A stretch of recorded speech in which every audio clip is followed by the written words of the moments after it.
let's queer up sports. Olympic Pride House ambassador says Paris will have the most out athletes ever. Michael Gunning, a world championship swimmer, has been named an ambassador for Pride House Paris 2024, ahead of the upcoming Olympics. He believes this event could set a record for the most openly LGBTQ+ athletes in Olympic history. In an exclusive interview with Attitude, he emphasized the importance of LGBTQ+ representation in top-level sports, noting the significant progress made in this regard.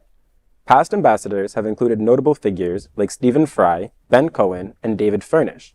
Reflecting on his tenure as a Pride ambassador during the Birmingham 2020 Commonwealth Games, Gunning expresses his aspirations to leverage his past experiences in his upcoming role in Paris. He emphasizes the Olympics' core essence of fostering unity and aims to inspire, educate, and empower all individuals attending the grand sporting event in Paris, touted as the world's largest. Gunning is the first openly gay, mixed-race professional swimmer in the UK, proudly representing both Jamaica and Great Britain throughout his illustrious 16-year career. Leveraging his platform, he champions LGBTQ+ visibility in sports worldwide. Joining Michael Gunning as ambassadors for Pride House Paris 2024 are trans artist Louïz, LGBTQ+ activist Amazin LeThi, and Australian Paralympic rower Nikki Ayers.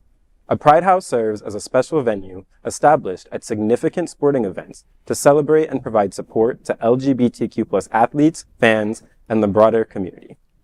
And can we pull up a picture of Mr. Gunning one more time, by the way? Because look at him. If you needed another reason to watch the Olympics, here you go. Right? Yeah, I will be swimming. I believe, right? That's the sport. Yes. You don't even care. He's like, I'm following him right now on IG. I don't care what he. You know what though? I remember when I was probably like 16, 17, and the Olympic came. I remember Tom Daley was. I remember he was like the guy, and I was just like, oh man, I was like, we need more black people up, and so I'm very happy to see Mr. Gunning.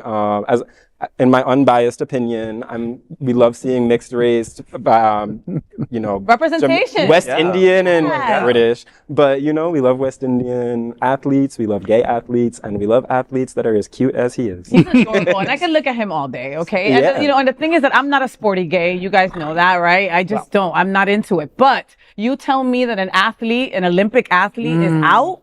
I'm there and I'm going to support, you know what I mean? Because that's us playing, right? And that's like a friend of ours in the game doing the damn thing. And we've done the stories here at News Tonight where it's not the healthiest, it's not the safest for them to go out there and do what they do, but they still represent us. Well, I wonder how much of an impact that kind of presence at the regular Olympics will have on the gay games or the other sort of gay-themed Olympics that they do. Yeah. So I wonder if this is going to sort of cut into that, or better yet, this is probably more exposure. So maybe these athletes will have a chance to reach a larger audience. I hope it's more exposure. I hope it's cumulative. Just from being in athletics as a younger gay guy, it is. What did you play? Softball? Wrestling.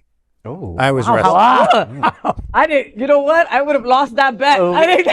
Totally. That's because we haven't rolled around. No, but didn't he just get hotter by saying that? It was like I was a wrestler. Okay. If it helps, I was in the 85-pound weight class. I was a very little dude, but athletics is such a confusing space when you are younger, with all just the notions of masculinity being thrown around, and at the same time, I always try to explain it to straight people. Like, imagine if when you were 11 or 12 years old, if they sent you as a boy to an all-girls school and you're straight and they tell you to get changed in the locker room. What do you think that kind of does? Yeah. And there's nobody to talk to about that, or to kind of, except for something like Pride House. And this kind of representation, I think, really matters to look up and be like, okay, things get better. I don't have to fall into any kind of stereotype. I can playing a sport or not playing a sport, I can just be me. Yeah, and on that too, I feel like like you said, it's a space that we know hasn't always been the most welcoming, and so I do think the visibility is important, normalizing that you can be out, you can be at the top of your field, and whatever field it is, but sports especially, I think making that a more inclusive space is important. And we also love to see them go swimming in their Speedos. I mean, that part. Jay? I'm so ready for my Paris trip. All right. I'm so ready for my Paris trip. So ready. Preferably, They have I get Mbappe over too. there right during the Olympics so that I can go visit the Olympic Village. You know,